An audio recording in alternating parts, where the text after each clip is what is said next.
I ain't saying nothing until the song drop.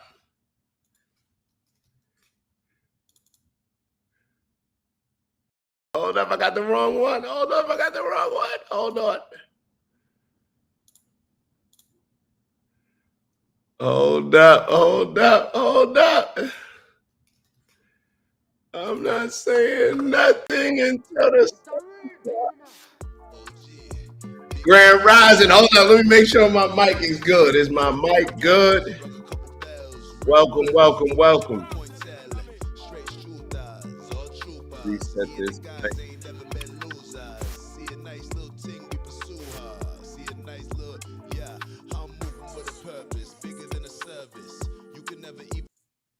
Hold on, I gotta make sure my mic good. Mic is good, we're good. All right, man. Grand Rising to all. Welcome to the most amazing week of your life that you are getting ready to have. Trust the process. Trust me when I say it. I think I figured out the answer to all of our problems. I think I have officially figured out the answer to all of our problems, but what I need y'all to do, if it's possible, let me make sure that y'all can hear me, turn it down a little bit, but what I need y'all to do, if possible, is to like, is to click that share button, send it to your group chat, and then I need you to comment and say, hello, good morning, Grand Rising, whatever it is that you, however you say, good morning, first thing, I'd like you to write that in the chat. I'm just trying to think of different ways to help the algorithm. Y'all know what our goal always is to get as many different people in the building, as many different perspectives, people who can share their experiences, because that's the only way that I believe that we're gonna be guided in the right direction to get towards our goal of achieving the greater peace and having humanity live in harmony. So if that's not your goal right now, if your goal is not to eventually, let me turn this off, my bad. If your goal is not to eventually or to strive, not even eventually, if your goal is to not achieve the greater peace and to have us live peacefully as humanity, then this probably isn't the show for you. Actually, it probably is the show for you. So you should definitely make sure that you tap in and stay in. Let me make sure that I'm catching up with everybody.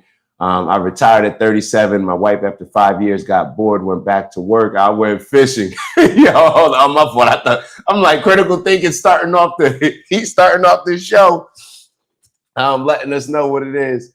Do you know where your water comes from? Are you one of 4 billion people on a stressed aquifer? What's that? Think water can't run out. I have flash. McKinnon, it is. Okay, we getting right to it. First thing. All right, who do we have? We have Dr. King. Professor! Dr. King in the building, Grand Rising. Looking forward to creating what today and this week holds. I'm telling y'all right now, this has been one of the most inspiring weekends that I've had in a very long time. Like, I'm jumping on here on a Monday and I'm feeling great. You know how we always set out every Sunday and Monday to make this our greatest week ever? I have felt inspired the entire weekend, as if things can only go up. And it's like that. I got hit with a bunch of clarity with my 20th high school annual reunion. It sounds crazy. It should sound crazy to y'all. Y'all shouldn't be thinking like, oh yeah, 20 years, that sounds right. No, 20 years sounds crazy for me.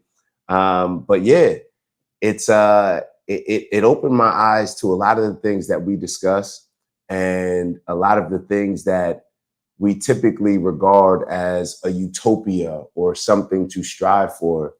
And I was reminded that a lot of the things that we discuss on this show, when it's achieving this greater peace, when it's us living in harmony, different types of people, appreciating diversity, all these different things, appreciating different cultures, I actually experienced that growing up.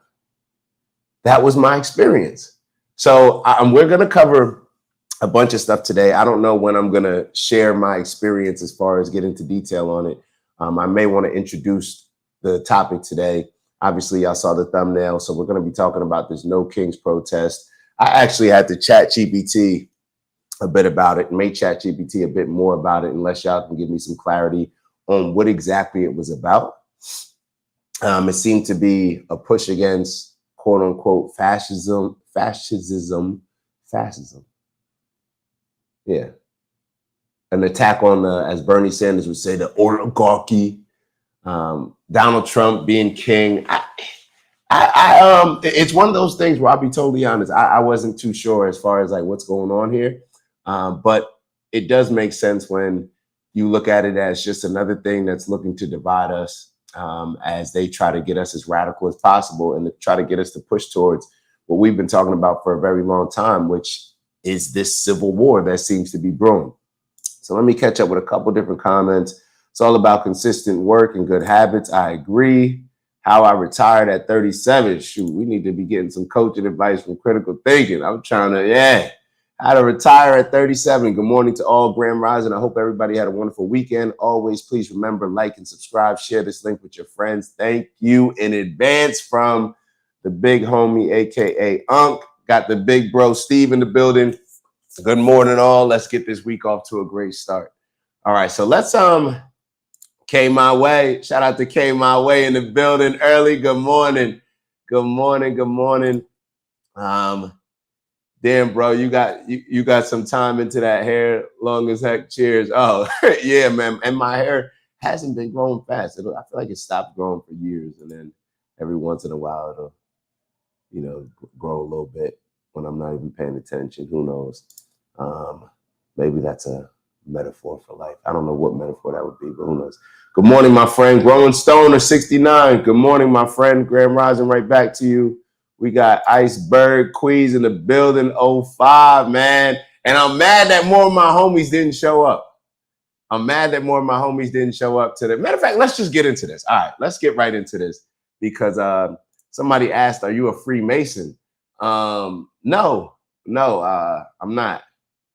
I'm everything, bro. That's what the reason why I hesitate. It's almost like asking how I look at it. I know how based on how you're probably asking it. No, but I'm everything, man. I'm everything. I'm Christian. I'm Islamic. I'm Jewish. I'm Hindu. I'm Buddhist. I'm whatever. I'm everything because I learn from everything, and I take different things from every culture. So that's how I look at it. I don't look at it as if we have to completely separate it. So yeah, that's how my approach is to a lot of different things in life. But who knows? All right, so let's get into.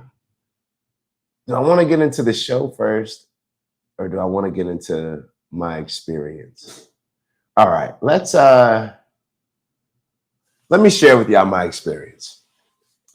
So this weekend. So I'm not sure if a lot of y'all are aware. I'm sure some of you are, but I'm from Montclair, New Jersey, very diverse town in Jersey, known nationally for its diversity.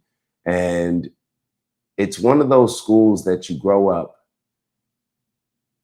and you don't really, like, you're aware of race, you may be aware of culture, different cultures and things like that, but you're around so many different types of kids from such a young age.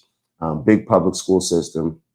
Well, I don't know if it's a big public school system, but I don't know. My graduating high school was like my class that I graduated with, I want to say it was like 550 kids. So there's probably, I think the numbers have gone down, but I think there's about probably 2,300 kids in the high school. But so then we have all the feeders, elementary and middle school. But even when I look back at a lot of my class pictures, I look at it and it looks like a United Nations pic, or perhaps what a United Nations pic should be. That's what it feels like when I look at it. And it was everybody just in class, playing at lunch, all these different things that you do together as kids that you're not even paying attention to all the things that we tend to pay attention to now. And for me, especially a lot of the things that we talk about and a lot of the experiences that we have as adults, we're watching more of the news, we're paying attention more to the political rhetoric, and you can become more and more radicalized. And our culture and politics has become so radicalized, in my opinion, that even us, when we consider ourselves not radicalized, when we compare ourselves to how things used to be or how perhaps the standard should be, we still are radical, but it's almost like a plan put in place where if they could just make people on both sides of the spectrum more and more radical, then we won't even realize how radical a lot of the people that are in the middle, a lot of those common sense folk that I like to call them, can get swayed one way or another. So going back to this reunion, going back to my childhood experience, I don't know when I started to think about the concept of racism. I don't know when I started to think about seeing the world through a lens where it's us versus them. And by us, we only identify that us with being Black or skin color. I don't know. And I'm sure everybody's experiences was different. But when I walked into my 20th anniversary, the amount of love that was in that room, and it almost like instantly takes you back to those experiences that you take for granted. And the reason why I say we take them for granted is because you can forget. We can allow our current view of the world, our current feelings, the current challenges that we have, the current temperature that our culture and politics have created to make us forget about our previous experiences that were very impactful for us. And that's exactly what I went back to when I walked into that 20th high school reunion. It was me getting just as much love from, the Indian kid, the white kid, the Black kids, whatever it was, the Caribbean, across the board. And it just took me back to almost, bear with me on this.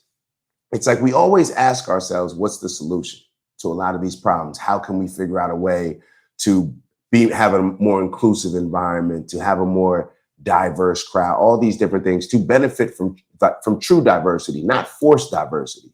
And that's what the difference is for me in a lot of times. And I realized that the answers have already been solved for us in a lot of ways. But perhaps we were just too young to understand and appreciate those younger moments and experiences to figure out how to connect that dot to where we are currently in society. When I walked into the room and I'm walking around, I'm like, yo, there was we went back to our childhood versions of ourselves where there wasn't all of this racial anxiety almost in the air that we experience a lot of ways now. There wasn't all this, hatred back and forth, the LGBT. There was none of that. There really was none of that. And everybody really had this harmony that we were living in, perhaps in this little bubble that we were living in of diversity in Montclair, New Jersey. But you saw every different type of person represented across the board, from different ethnicities, different cultures, different religions, different positions socioeconomically, like all these different areas across the board coming together and seeing real love being exchanged in the room, like a real appreciation. And it almost like, as I'm sitting there, I remember taking a video of the room. I remember taking a video and Crime Mob was playing because they're playing all the old school songs. So Knuck If You Buck came on. And I'm listening to Knuck If You Buck, which is, I guess, what people would call more like a ratchet song. And I'm like on video taking a selfie and I see the dance floor in the background. And I just started laughing because there's Indian kids on the dance floor. There's a whole bunch of my white homegirls on the dance floor dancing, my white boys, my Black homies, like all across the board. It was everybody just having a good time, putting all the BS to the side. It was like a moment where everybody just forgot about the world outside of that room, the world outside of the graduating class of 2005. Nothing else mattered. And it made me realize, like, yo, this is a problem that is created as we grow into adulthood. It's something that we allow to happen, and then we push on the next generations. We allow this environment to be created where we have this disdain for each other. And it's manufactured by a lot of people who are trying to manipulate us into hating each other.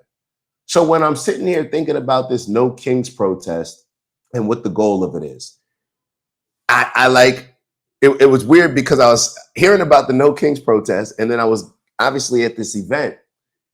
And I'm just sitting here thinking, like, regardless of how you feel about the No Kings protest, whether it's right, wrong, good, bad, I think we all can agree that a lot of these things are constructed with intentions. I would say with intentions, but whether you believe that it's the intentions or not, a lot of these things are constructed in a way where they're going to just pull us apart and divide and conquer us. This civil war that we've been talking about that's been brewing for a very long time, we understand that as one side fights, right? It's the same thing when we look at history. Who's the villain? Who's the hero? Are the Democrats the villain or the Democrats the hero? The Republicans the villain, the Republicans the hero? I'm sure we can figure out different situations where if we looked at it objectively, we can probably place both in both categories at different times, depending on what we're discussing. And that's where common sense comes in.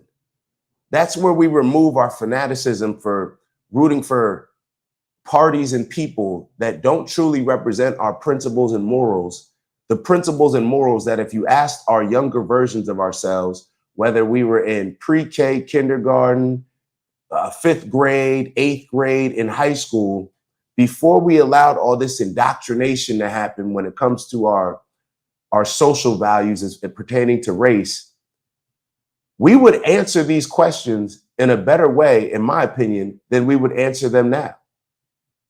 Think about the adults in the room. And when I say the adults in the room, I'm talking about the leaders in our society right now. Think about the leaders in our society right now. Are they pulling us together or are they pulling us apart? Are they bringing us together or are they pulling us apart? It could be your favorite politician. It could be your favorite political party. But if you look at it from an unbiased standpoint, are they bringing us together or are they pulling us apart? That's what I would ask, because it really doesn't matter right and wrong. And it reminds me of a saying that I probably told y'all all before. Very valuable saying that one of my coaches taught me in Canada. And he had this saying, if we're all wrong, we're all right. And it's almost as if, well, if everybody's wrong or running the wrong play, but we're all united in running the wrong play, we'll be all right. But if half the defense is running one play and half the defense is running another play, we're going to create a chaotic environment for us and we're not going to be successful. And that's the same thing when it comes to how I'm seeing the world, how I'm seeing politics. What's good for you may be bad for somebody else, but when we put things in a perspective of good, bad, right, wrong, all it does is allow the people who benefit from us going at each other to amplify one side as another group or the same group can amplify the other side. So it's more so, it gets to a point where it's not even about the right and wrong. It gets to a point where it's almost like a debate where the objective is to no longer solve the actual issue, but the objective just becomes to win the debate, to win the argument, to prove that I'm more dominant than the other person. And then we lose sight of what we're even actually going back and forth about. So these were some of the thoughts that were coming to my mind as I'm watching this No Kings debate. I'm like, what exactly are we protesting here? Like, we're protesting rich people running the country or oligarchs or Donald Trump. And I was confused because I'm sitting here like, if anything, I'm looking at Donald Trump's leadership right now. And I've been saying it for a very long time on previous shows that Donald Trump is, if anything, showing that he's not a king. Like, Donald Trump is showing that where I thought he was here when it comes to power and what he can accomplish and what he can stand on, based on all the things that have happened in his election, or in his presidency, I'm looking at it like King Ware. He's been bullied by Netanyahu. He's been bullied by a lot of the people that gave him money. And just my opinion, he's been bullied by them. That's why the things that he ran on, he's doing the exact opposite. He's getting frustrated. He's cursing. People are embarrassing him. It's like, what exactly is Donald Trump running? So then if we look at it, oh, well, it's the money behind Donald Trump. That's what we're protesting, the No Kings. We've gone over this before. The same big money that's behind Donald Trump, the people that actually run things, are the same big money that's behind all the Democratic candidates. So here they are, both on both sides, like amping this thing up to where it's like, okay, well, if they think Trump's the king, even if you're pushing for Trump to be successful, I'm talking about the elites. It's almost as if, well, we don't care if they call Donald Trump a king. We want them. It takes attention off of us. And then the other side, they're like, yeah, we'll call Donald Trump a king to scare the rest of the country, as if we have this type of dictator, as if things are running any differently than they were running when Barack Obama was president, Joe Biden was president, Bill Clinton was president. The biggest difference to me is that we just have more access. We're just now able to look certain things up and pay attention to things in a way that we previously were not allowed to. We didn't have all the insights. Could you imagine if we had all the insights when, Bill Clinton was in office? Maybe some of the previous presidents were in office. If we had all access to the things that we have now. But they fool us and they manipulate us. In my opinion, this is all my opinion. Maybe I'm being naive. You guys can tell me if I'm being naive. But when I look at what's going on in this country, it's very disappointing because adults are getting in the way of achieving the things that I think most people want to achieve. And it's us not being aware of how we've been indoctrinated and finessed, in my opinion, and strategically manipulated into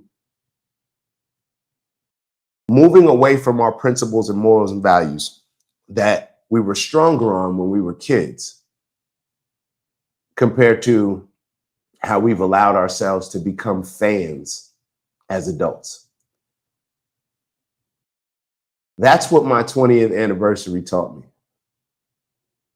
When you can feel the same genuine love without even talking about somebody's politics, without even talking about where somebody stands on culture. Hey, how do you feel about this issue, this issue? Think about the things that we even talk about now.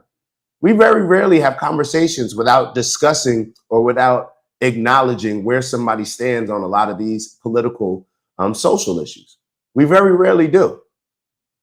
But in this moment that I had Saturday night, none of that was discussed. And nobody cared. Because what overwhelmed, or what I should say, what was prioritized above all of the political nonsense was our connection that we had with each other before we even knew about all that stuff. Before we got consumed with that stuff, before we started allowing all of these other issues, perspectives that people place on us, where we feel like, okay, you get to a certain point, you're 18 years old, now you can vote, now you got to get jumped into this gang. So either you're going to get jumped into this gang of the Democrats, or you're going to get jumped into this gang as the Republicans. As you grow up, you get jumped into this gang religiously here, you're going to jump into this gang, or you're going to jump into this gang. It's either or. It's like, wait, why is it going against each other? Like, what are we creating here? So everything that happened over this weekend, it kind of gave me this epiphany to how I'm approaching things moving forward. For example, we're doing a program in my hometown church that I may have mentioned a few shows ago. So we're doing this hometown event, or we're doing these programs in my hometown church. And I was sitting here thinking about church overall and a lot of our religions, practices, house of prayer, whatever we want to call the actual buildings. And I was sitting here, I was like, yo, wouldn't it be dope to have, like, if you're a Christian, like this is a Presbyterian church that I'm referring to, wouldn't it be dope to have, a Baptist, maybe come in and share some of their culture, or a Catholic come in and maybe share some of their culture? Somebody who's Muslim come in and share some of their culture. Somebody who's Jewish come in and share some of their culture. If we're all looking up to the same God, then why are we not allowed to embrace different cultures of living in different ways, of sharing different life lessons, right? Because that's what religion is supposed to be about, right? Teaching us life lessons to become the best versions of ourselves, because that's the greatest honor that we can create with God, right? Living in harmony amongst God's children. I would think those would be things that we align on, not things that we need to create war over. And how do we create war? In a lot of ways, by not understanding what the other side is doing, not caring, but projecting whatever it is that makes sense for us to hate that group and for us to align with us, because any acceptance or appreciation for that other group, it's like turning my back on my team. See, that's the real diversity, in my opinion, that we benefit from. Not when you force diversity on certain people, when you tell certain people you have to hire this amount of people, when it's just organic diversity. Now, I'm sure there were different ways of maybe setting up classes when we were growing up in even a diverse town like Montclair, where it's like, okay, we're going to set up the classes to try to get as much diversity in each room. I wouldn't be surprised if that was done. However, when it came to us kids, there were plenty of other things that we prioritized above racist, social, cultural issues. And a lot of people may say, well, as kids, you don't have to worry about that stuff. Well, why do we have to worry about it as adults? Let me ask y'all this. What good has it done for us to worry about a lot of the things that we stress about when it comes to our political and cultural issues now? If anything, us stressing over those things only empowers it, gives it more energy, gives it more of a flame. We add fuel to the fire that a lot of these ridiculous things are looking to create. Perhaps the best way to be is just to ignore it, not see it as a real issue. And then maybe the fire wouldn't have been flamed in a way to where now we have both sides pushing against each other so much that we have sensible people okay with boys playing sports against girls, okay with tampons being in boys' bathrooms. We have to understand that there's a reason why a lot of people in the middle who do not align with those values, who obviously don't think that boys should be playing sports against girls, there's a reason why when you go to vote, you can vote for those things, but tell yourself, oh, I'm not voting for those things, even though that's what the person I'm voting for represents. I'm not voting for those things. I'm only voting for these things. There's a reason that we get to this point where we feel like we have to choose, and where everything is just so black and white from that standpoint, and we end up becoming radicalized.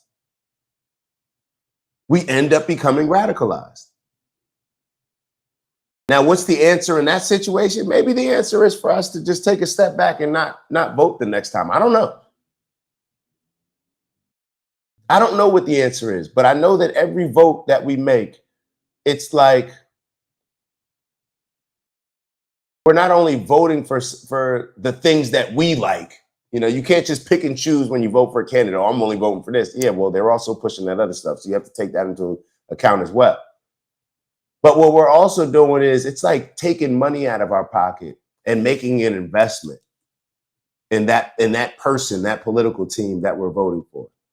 And when we take a step back and look at it, do we really want to invest in something that has been failing us? These adults, these goofy adults that have been running around here playing this political game, playing with our lives while it impacts them not significantly. Whether it's AOC and Bernie Sanders running around preaching whatever it is that they're preaching, whether it's, and I know I'm always a little bit more biased against the Democrats. I acknowledge that, but we know that these things happen on both sides. And the reason why I say I'm a little biased, because most of my examples that I, just being totally honest with y'all, that I'll bring up when I'm talking about ridiculous things or calling certain things out will mostly be geared towards Democrats. Just being totally honest with y'all about that. My 20th anniversary gave me the perspective that I needed. That's where I'm going to leave it. It gave me the approach to any and everything that I'm currently doing and how to make sense of it and what to truly think about. That's where I am right now. That's where I am right now with things. There's a way for us to live in harmony. The greater peace that we always talk about and act as if it's impossible, it is not. It is only seen as impossible to us because the people that don't want us to achieve a greater peace, the people that don't want us to live in harmony, they spend a whole lot of money, effort, and energy in convincing us that that will never happen in this world. So we have to either match their energy, and to be totally honest, people have to work a lot harder for hate than people have to work for love, in my opinion. I think love it comes more natural for us. Hate comes as a way that may seem more natural to us right now, but it's because they put so much money into trying to scare us, trying to make us unhealthy, trying to make us insecure, trying to make us fearful, all these different things that can combine and make us push our principles, morals, and values to the side and justify it based on, well, I need to do this for my own survival. I need to do this to put food on the table. I need to do this for me and mine. That's what ends up happening. So didn't Jadakiss say that in the song? Love overpowers the hate by 2. I'm not sure if those are the exact words, but it was something similar to that. That's where I am right now with everything. That's right. And shame on my friends who didn't go. Shame on y'all who didn't go, man. Shame on a whole bunch of my homies. They decided to not go, complaining about ticket prices and all that stuff. Knock it off. Y'all spend money on what y'all want to spend money on. You had a time to build with the people that you grew up with, even from a standpoint of being able to network, but just going back and showing that love, getting that love. I don't know. I was disappointed that a lot of my friends didn't go. I'm disappointed in y'all. I'm disappointed. A lot of them on the chat right now. I'm disappointed in y'all, and y'all know y'all missed out. That's what I got. All right, show's over. All right, let's get back to what's going on today. And remember, the shows now are not going to be as long. So starting now, so those are my thoughts. Those are my thoughts when it comes to my 20th anniversary and just the perspective that it allowed me to see things through. So let's move on. But yeah, I'm definitely appreciative. Let's move on to this No Kings Day. I think I have a quick video to show you all, get into that a little bit. And we're going to bounce around a little bit. So not watching too much of everything. Matter of fact, first let's actually back into it. Before we show the No Kings protest, I want to show y'all something that I came across on X. I believe this is on X. Yeah. So we've showed Brandon Tatum's videos before. A lot of y'all may be familiar with Officer Tatum. And this is not really to attack. I shouldn't say really. This is not to attack Officer Tatum. But this is to kind of call out this mindset that we've been talking about a lot, which is brewing this hatred and this civil war. And it's created, let's just look at the video. My fault. Well, I actually don't want to look at the video. The video's a little, now I kind of got to play the video. All right, so it says that the IDF kills an innocent rescue live on air. The media will never show you this. The IDF is a terrorist organization. So somebody wrote that. So I don't know full transparency, I don't know the context around this, and it's not really for that. So it doesn't even matter if it said the IDF or if it said Hamas or if it said Palestine. It didn't really matter for me for just the point that I'm looking to make on this video. But we'll take a look at it, and perhaps maybe it is important to see.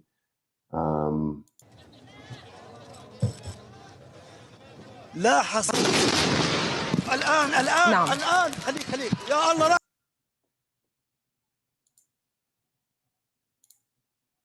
Very sad. Very sad. I want to go back to the reason why I brought up the post.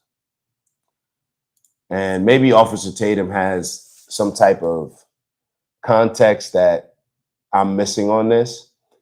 But look at what this man wrote. He wrote bullseye. This is supposed to be a Christian.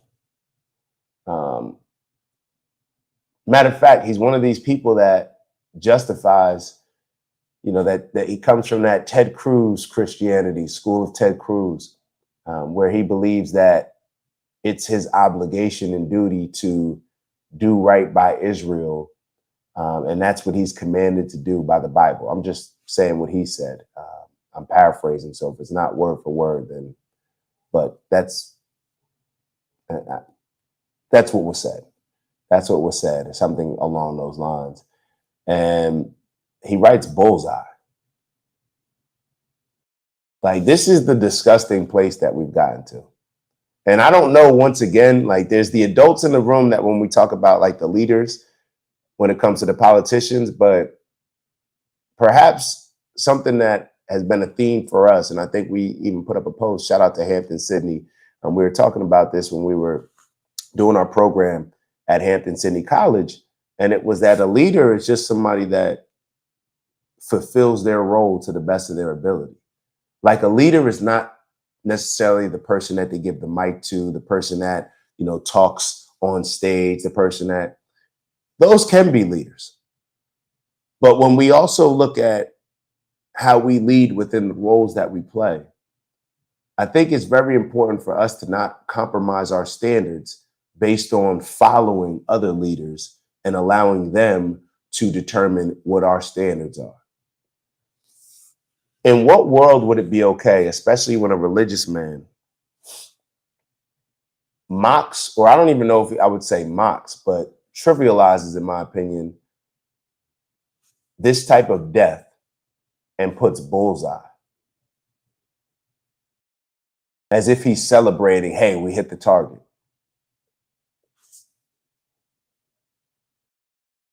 This is what all of these different things that we're talking about when it comes to us getting manipulated, us being divided, the ops, the true ops, putting a lot of money, effort, and energy propagandizing us. So therefore, we do exactly what Officer Tatum just did. So we look at a situation like this that we just saw, where you can see death occurring. This is a violation of God's commandment, right? No matter how you slice it, it's a violation of God's commandment. And this man's putting bullseye. We're failing our next generation of kids. We're failing our next generation of kids because we continue to align ourselves with these causes in a way where, instead of prioritizing our morals, principles, and values, we're prioritizing our idolatry for certain individuals and this idolatry for political parties that constantly violate God's commandments, that constantly violate human decency, but we just allow it. We are too old. You ever heard of, people talking about like, yeah, you're too old to be in a gang. You're too old to be in a gang. So this is my question, perhaps, or statement, take it however you want to take it, to anybody over 35 years old. You're too old to be in a gang. You're too old to be in the Democratic Party. You're too old to be a part of the Republican Party. What is the benefit in you being a part of these parties? What is the benefit of you becoming an adult and you using your life's experience to develop a certain set of principles, morals, values, a standard of integrity, that moral compass, all these different things? What is the point if the people that you're going to vote for to make decisions that are supposed to determine things that impact our lives in such a serious way? What is the point of voting for them if they don't even have to uphold the same standards that you, as the follower who's voting for the leader, right? Why would a follower vote for a leader when the follower's standards are greater than the leader? And now we're continuing this cycle where we're passing this idiotic mindset down to the next generation because we just want to do what's comfortable for us, because we just want to continue this cycle that we're used to. When are the adults going to step up in the room and look at it like it's just as goofy as a 40-year-old gangbanger? It's just as goofy as a 40 or 50-year-old political gangbanger. What are you doing all this for? So you can vote in a primary? Is it really worth what's been occurring? Is it really worth? We understand that your allegiance to either the Democratic or Republican Party in a large way makes them so powerful that we can't have a third party. That we can't move in a direction where even if somebody else who actually comes with a common sense approach, policies, a decent human being, all these different things as a third party, where they will never stand a chance. It's largely because of y'all. Because you get so intoxicated with wanting to root for the Democrats or the Republicans that you completely miss the manipulation that is occurring by you actually doing that. You're too old to be in a gang.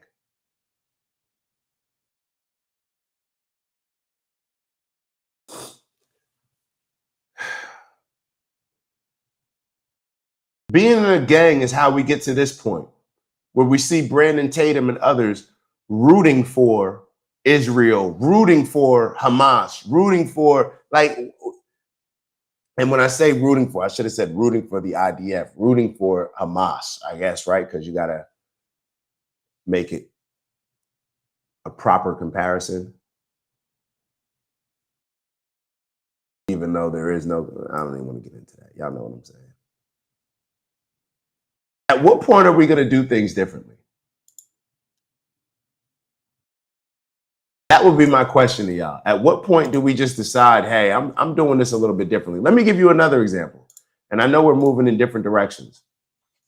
Let me show you this segment from Don Lemon. Matt Walsh put this up. Let me show you guys this real quick. It's all we all knew this. So it's not like I had an epiphany of understanding, hey, they're trying to divide us and conquer us. Like, we all know this. But it's like we still continue to participate in this system. We all know this, but we still continue to participate in this system. Why is it a problem participating in this system? Because this is what ends up happening. You can't even give true criticism.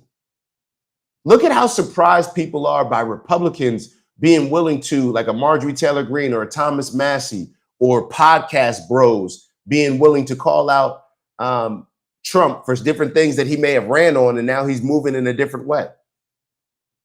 We talked about it all the time. Didn't see that energy when it came to Democrats calling out Joe Biden and Kamala Harris, to the point where you basically put up somebody against Donald Trump who has dementia and a cognitive decline that you wouldn't even feel comfortable having if it was your mother, your grandmother watching your kids. But now you're so blinded by your own allegiance to this party that you think that Joe Biden is capable of running the country, to where you ignore everything, all the signs you couldn't even see,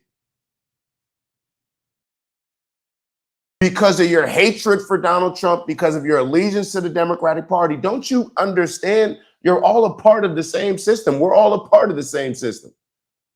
And the reason why I said y'all, not we, is because I'm going back to not voting. It didn't take me 40, 50 years to understand, like, yo, this is some bullshit.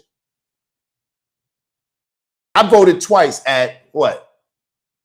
20-something years old, 21 or 22, and maybe 26. And then I stopped voting. And I just went back voting this last election. Now I'm going back to not voting. It didn't take me very long to understand this system is not designed in a way to bring Americans together, to unite us, to make our lives better, to get us to live in harmony. It's divided to make the people in control, or to allow the people in control to stay in control, to have us doing all the infighting while they just benefit from our infighting. And they know while we're infighting, we never will apply pressure on them to actually advance society and to see who's actually pulling the puppet strings. At what point are we going to grow up? Let's get into this video. Don Lemon, and just listen to this. Here it is.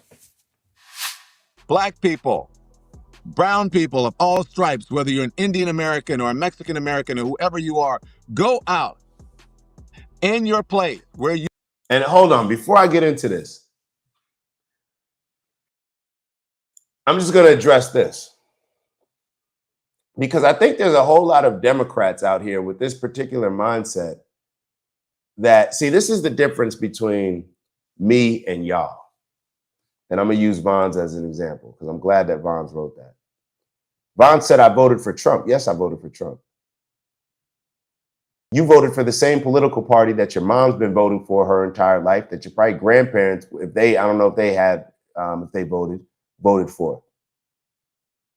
You belong to the same religion, not because you did your independent investigation, but because mommy is a part of that religion, because grandmom and granddad are a part of that religion.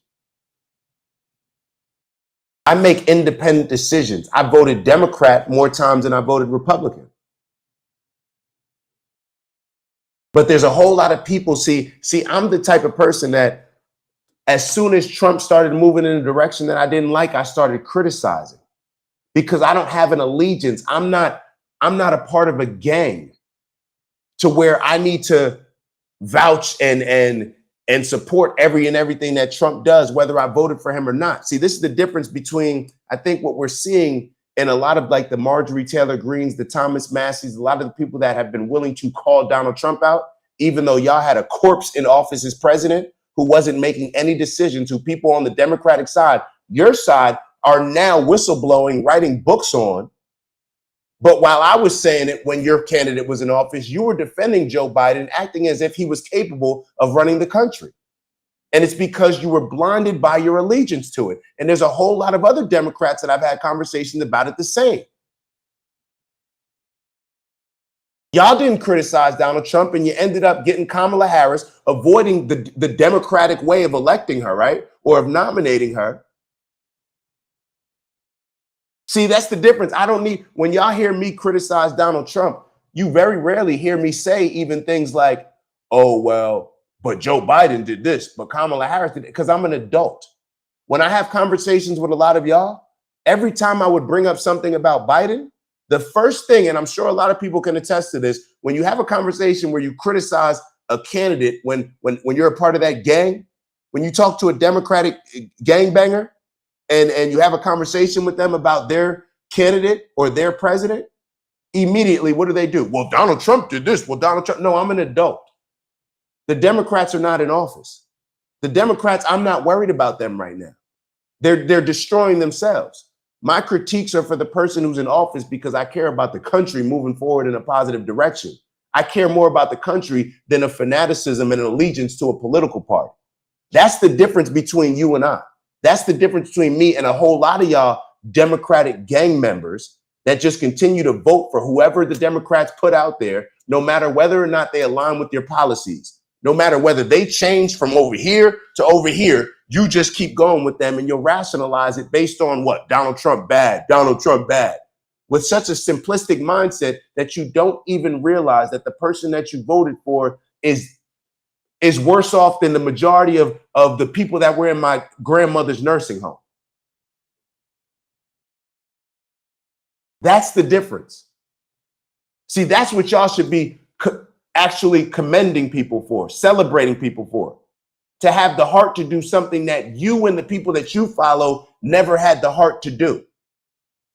All of these people writing books about how Joe Biden wasn't the president, Joe Biden was sleeping all day, Joe Biden wasn't the decision maker, all these things that they're writing books about now, those are the people who you supported, the people that lied to you in your own party, that you never had the courage to stand out and call out. That's the difference between you and I. Just to be very clear, be an adult. Be able to have constructive criticism for the person that's actually maybe you voted for. Yeah, I should be more critical of the person that I voted for. Why weren't you?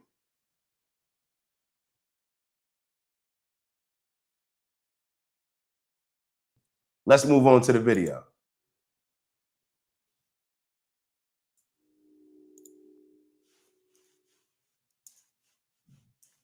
And anyway, here he is, Don Lemon.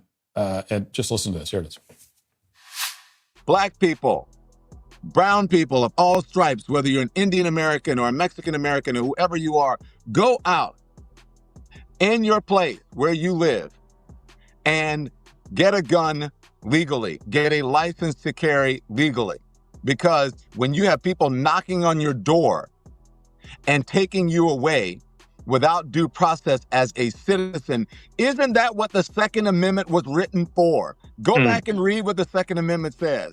And perhaps it will knock some sense in the heads of these people who are saying, well, it's all great. I don't believe they're doing it without due process. They're asking people for papers. They're not really beating people up. These people are doing things that are illegal. Nobody is illegal. It is a misdemeanor to cross the border. Well, it's frustrating to listen to Don Lemon. It's embarrassing. That's embarrassing.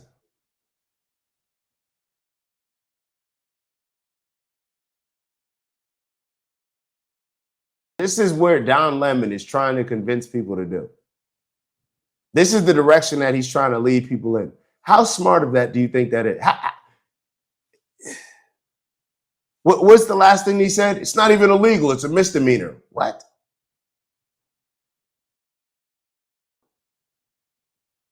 This is when this is what happens when you become fanaticized. You start convincing people to do certain things that are going to put them in harm's way, perhaps even get them killed. This is what happens. All these people that are trying to rile y'all up, this No Kings protest, I bet you, Vons, what was No Kings protest about? Like somebody who's Democrat. Somebody tell me, shout out to iRock in the building. I see iRock in the chat. iRock, what's going on, iRock? And Anthony's in the chat. My fault, I haven't been paying attention to it as much. What does No Kings protest even mean? And shout out to Robert. Robert, okay, you brought up, Robert came in just in time, something I was getting ready to discuss. And of course, it can't go without saying, thank you, big bro, for the support. Trust me, it goes a long way. Thank you.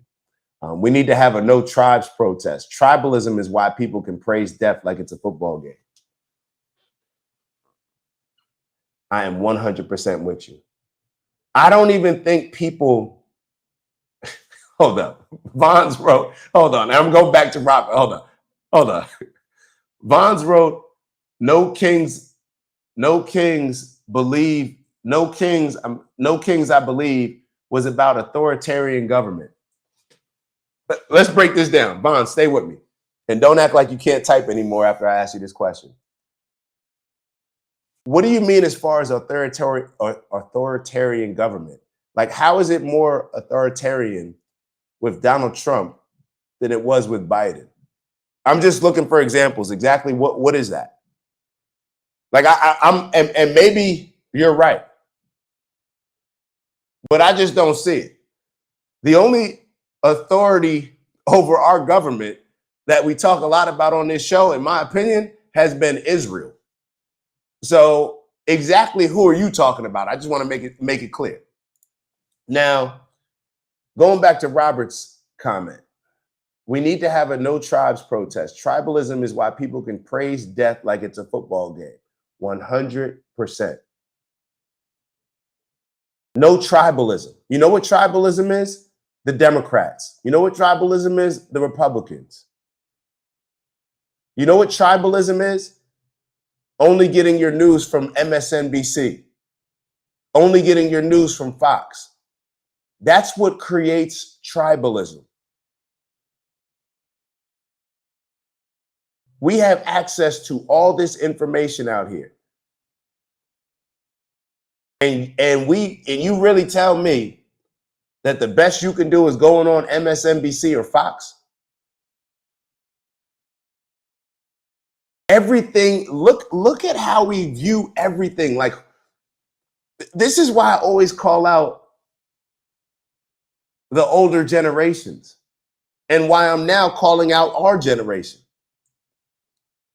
We're going to get to a certain point where 20 years from now, we're going to be looking back at the world and complaining, and nobody's going to be understanding who actually was leading during times to create the results of what will come 20 years from now.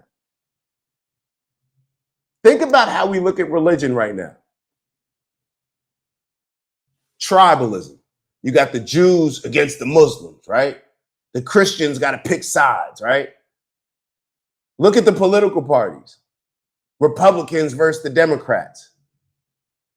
Meanwhile, let's be honest. If your life sucked under Joe Biden, your life probably going to suck under Trump. If your life was great with Joe Biden, life probably still going to be great with Trump. We allow ourselves to become fanaticized for who? We allow ourselves, like, why do we even join these tribes? Like, it's almost, think about it from this standpoint. It's almost even more childish and silly in a way when you look at joining the Republican Democrats at this point than even joining a street gang. Like, I think we all can understand, even though we don't agree with it, we can understand how, let's say, a kid growing up, he can get caught up in the influences of gang culture, you know, especially if they don't, let's say, have a strong father figure in the household. They can be misled. They can be looking for that love, that unity, and they're growing up in an environment where the people that they see and look up to, the ones that are doing well in their eyes, those are the people that are maybe doing some negative things, join it. So they join again. Even though it's completely wrong, we can understand that, in my opinion. Maybe y'all are different. Maybe you can't understand it. I can understand that. But when you see over and over the Democrats and Republicans, Barack Obama telling you that Donald Trump's a Nazi, Hitler, whatever else he said, insinuating those things, and then he's sitting down and laughing with them. When you see that the very same, the political parties, right? The people that run the political parties, the people that donate the most to the Republican Party are the very same people that donate the most to the Democratic Party. The people that manipulate the politicians are the same people that are manipulating the Democratic politicians. When you saw Donald Trump having his beef with big tech, what did big tech do? Oh, Trump looks like he's winning. All right, we're going to pivot over there. Mark Zuckerberg was literally censoring his Meta platforms for Joe Biden and Kamala Harris. And then when it looks like the world shifted a little bit, things are moving more towards Trump. Trump's going to win. Now he comes out and says, oh, yeah, Joe Biden and Kamala Harris were forcing me to censor certain things. Look at what they put money in both. Meanwhile, you're fanatical about repping your team, repping your gang for what?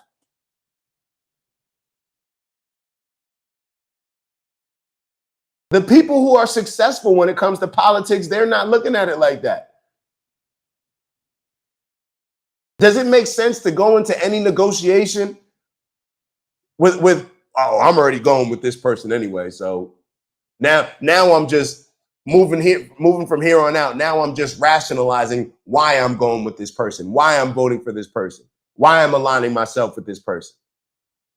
So I need to watch and consume as much information, as much propaganda, as much manipulation as possible in order to make me feel good about voting for this person that I'm voting for regardless, because I'm not voting for them. Tribalism. When you look at a lot of the things, the evil things that have happened in this world, a lot of them have been as a result of tribalism. This mindset that's created. Oh, I can colonize this tribe because they're not a part of my tribe.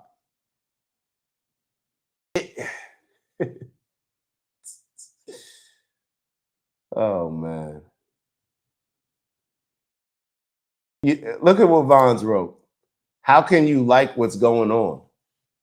Vons, how can you listen to this show every day or every time we do a show, and I appreciate you, and say that I like what's going on? You do understand that a large reason why I even have this show is because I don't like what's going on.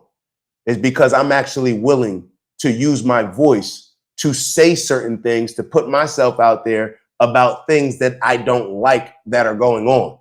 That I'm not just sitting behind a keyboard, I'm actually putting a face and a voice to it because I don't like what's going on. You do realize that me, even who voted for Trump, I was coming out here criticizing things that don't align with the principles and values that I voted for. If he's moving in a different direction that contradicts the things, that I'm calling it out because I don't like it. So you're telling the person, how can you like what's going on? I'm the person that's criticizing both. Can you say the same? I think this is definitely the perfect time to probably put this one up from Critical Thinking. And I know I'm pretty late in catching up with the comments. I'm going to move forward. Hard times create strong men create good times create weak men, and weak men create hard times. Entitlement is a downfall of most civilizations, in my opinion. I agree 100%. I agree 100%. Hold on.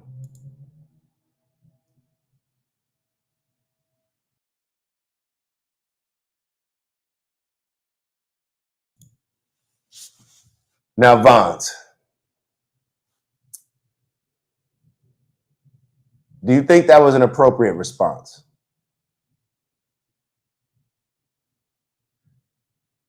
Do you think this was an appropriate response? Nigga, I save lives.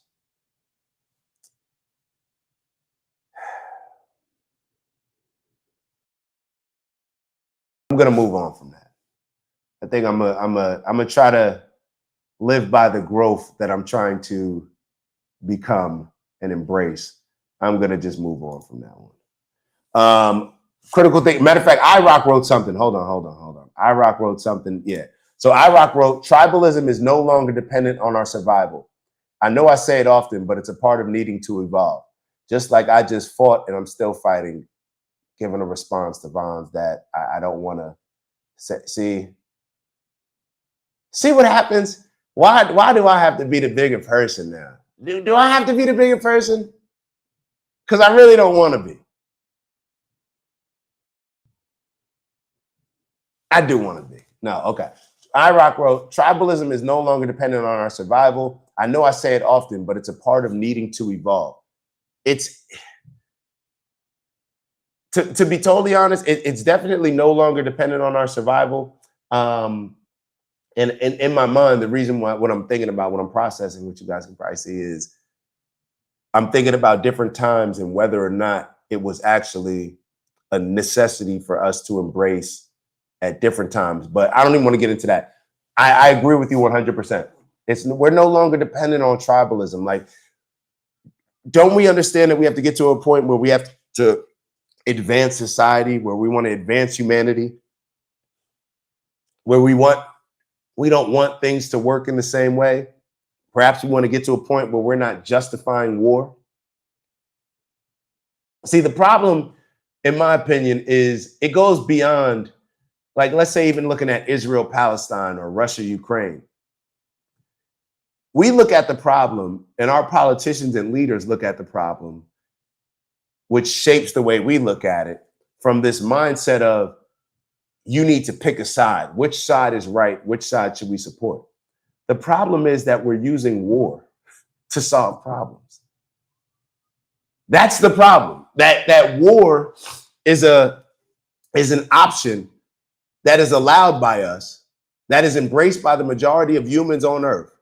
That the majority of humans, even if you're religious and you know that it violates your commandment, your God's commandment, even us understanding that we're all God's children, we still, in our minds, think it's okay for war to solve issues.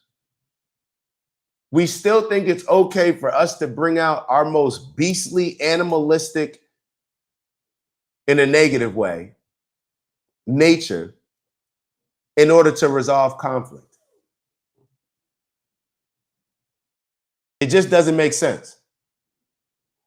It just doesn't make sense. And bro, you talking about George Santos? George Santos? Who's George Santos? George Soros or George Santos? Hold on. But we allowed the economic struggles that we embrace and fall victim to. It is realistically the voters' fault for the politics that he's voting for, but you can't rely on that all the time because of people like George Soros. Yeah, I think you're talking about George Soros. If not, then I'm just not familiar with George Santos.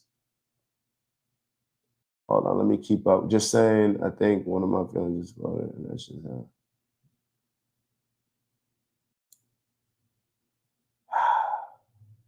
all right. We're gonna get out of here soon because remember, we're doing the show every day now. It's Monday through Friday. Hold on, let me read Big Bro's comment. Steve wrote, the answer to all this is to dissociate ourselves from party rhetoric and refuse to comply with any mandates that restrict individual liberties. I agree. Like what are we actually uniting on? Like maybe we should back into this, do it a little bit differently than we've been accustomed to. Maybe we should do things a little bit different than we've been accustomed to. And what I mean by that is to say, instead of allowing our politicians and the political parties to determine what's important to us, what are our values, why don't we write down, hey, these are the principles that I want to live by. We have a set of principles, we have a set of values, right? And then when we look at the issues that we're facing, from the big issues in society to the small issues, however you see fit, and we approach dealing with those issues based on our principles and values. And then instead of allowing our political parties and politicians to lead us in a way, when we all understand that our political, like the political parties and the politicians, they are literally salespeople for whoever is donating or giving them money. It's actually not a donation. It's an exchange for whoever they work for. When somebody gives you money, you work for them. Tell me a situation that's different. Your parents giving you allowance, you work for them. AIPAC giving donations or giving money to Republicans, Democrats, Big Pharma giving money to Republicans, Democrats, Big Tech giving money to Republicans, Democrats, you work for them. So we're allowing the people to set our standards, morals, values, and principles that work for somebody else that benefits from us putting our morals, values, principles to the side and living in chaos. Is that ever going to make sense? We have to flip it. They may have the money, but we have the vote. They're both different types of currency, so to say. Those people leveraging their money are doing it in a much better way than we're leveraging our currency. So that's what I'll leave y'all with. George Santos. So I got to look at, hold on, is George Santos? Who's George Santos? Let me look this up real quick.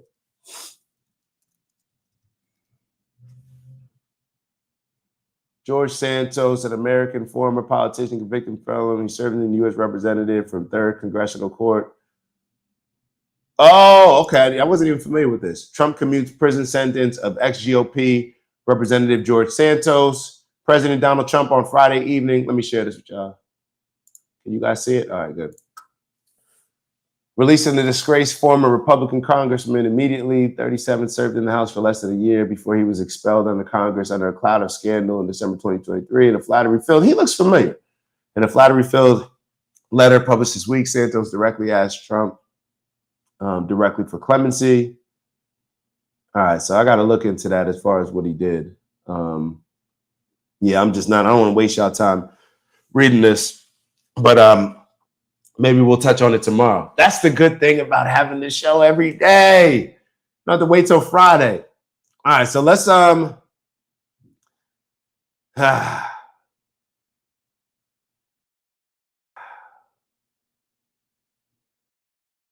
Critical Thinking say, oh, I gotta follow up. I gotta check that email, Critical Thinking. I'll definitely, because you sent it to Dak at OG, right? I gotta check that. My apologies. I don't think I know it didn't come up in my notifications, but I sometimes I don't always see them. I have to actively go in and check it. But I'll definitely check that with you. Dang, I should have been on it. I'll make sure that I get on that today.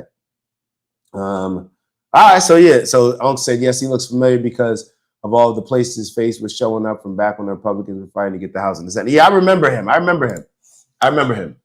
The only reason why I was thinking George Soros is because all this like no kings talk, and you look at like who's funding it, and I know a lot of people have been saying that George Soros is funding the No Kings rally, and I was doing a lot of it's like 5:45 this morning, and I'm looking at George Soros documentaries just because I just was going down a rabbit hole of trying to figure out what he's been putting money in, what's his goals, what's his upbringing. Saw some interesting stuff, interesting things that he was doing even when he was young, like working with Nazis as a Jewish person, like helping, crazy stuff. And that's stuff that he said, and I believe it was an old 60 Minutes interview. But yes, okay. Most important part of this show, y'all know what it is. We got our 45 seconds to meditate, manifest. You do whatever it is that you feel is best. We like to make sure we're feeling the inhale, bringing in all the positive, limitless energy, all right? And releasing on the exhale all the negative energy that puts a ceiling over us, that limits us, that for whatever reason takes away power from us or us seeing ourselves as the superheroes that we truly are. So I recommend y'all do the same. I'm going to be closing my eyes and really feeling the inhale and exhales. But yeah, meditate, manifest. Keep in mind that Sundays and Mondays, what do we set out to do? Make this our greatest week ever. So with that, make sure you take your 45 seconds seriously. All right, take these 45 seconds seriously. This may be one of the only spiritual breaks or mental clarity breaks, whatever you want to call it, that you get throughout the day. So we'll start those 45 seconds now.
Ooh, that was longer than, oh, my bad. That was definitely a minute. Oh, and we got to start incorporating the four. Big Bro Steve tomorrow. That's what we're going to start incorporating. 4 seconds in. Or 4 seconds in. Let's everybody do it. 4 seconds in, pause for 4 seconds, 4 seconds out, pause for 4 seconds. We're going to do it. So 4 seconds in. It takes a lot. So make sure you get a ready, go. 4 seconds hold. 4 second exhale. 4 second hold.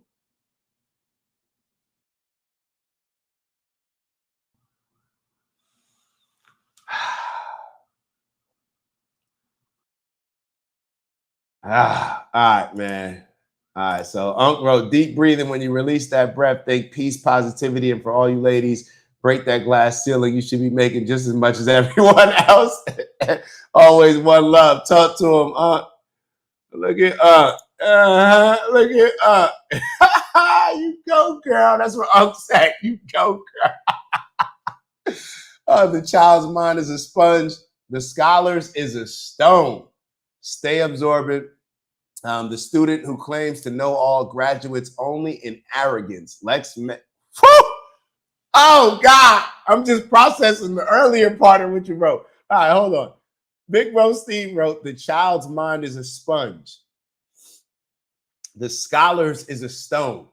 And I think we're going to put scholar in air quotes. Stay absorbent. The student who claims to know all graduates only in arrogance. Let's maintain a flexible mindset. All right, then Critical Thinking said, if you own a property on Lower Colorado River Basin, sell it. Soon you won't be able to. Unc said, I can say I've been in school my whole life. I've never graduated mentally to the next level. However, I'm always thinking 2 steps ahead, 4 seconds. All right, Unc, let's talk to him. All right, well, yo, y'all know what we come here to do. Elevate on purpose, both from an intentional standpoint, raising our standards to become the best leaders we can become that are needed now more than ever. All right, let's lead in your role. Whatever it is, whatever role you're playing, lead in it. Don't just wait on somebody else. Don't wait for a savior. And I'm not just talking about a spiritual or religious savior. A lot of us move with that savior, bare minimum mindset every day in life. All right, you be your own leader. You be the role. Play whatever role that you need to play and embrace that.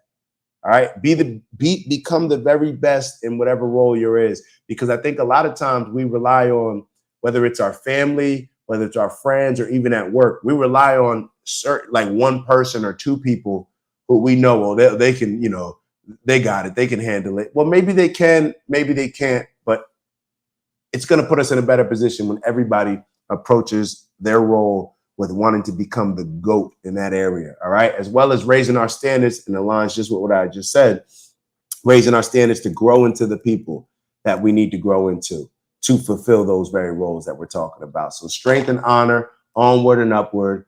Y'all know what I mean when I say get to that bag. For those that don't know what I mean, that's when I say get to the bag, all the quote unquote little things that we do throughout the day, throughout the week, throughout the month, throughout the year that are ultimately going to add up into that equation and determine what our personal legend is going to be, which is our overall impact on this world. So allow your bag, the things that you focus on, to serve as your compass to guide you, right? Just like we have moral compasses, perhaps we can apply this to our life, all right? Different things that we want to accomplish, making sure that we're on the proper trajectory to get to it and to live in our purpose as we strive for purposeful abundance. So what are the things in my bag?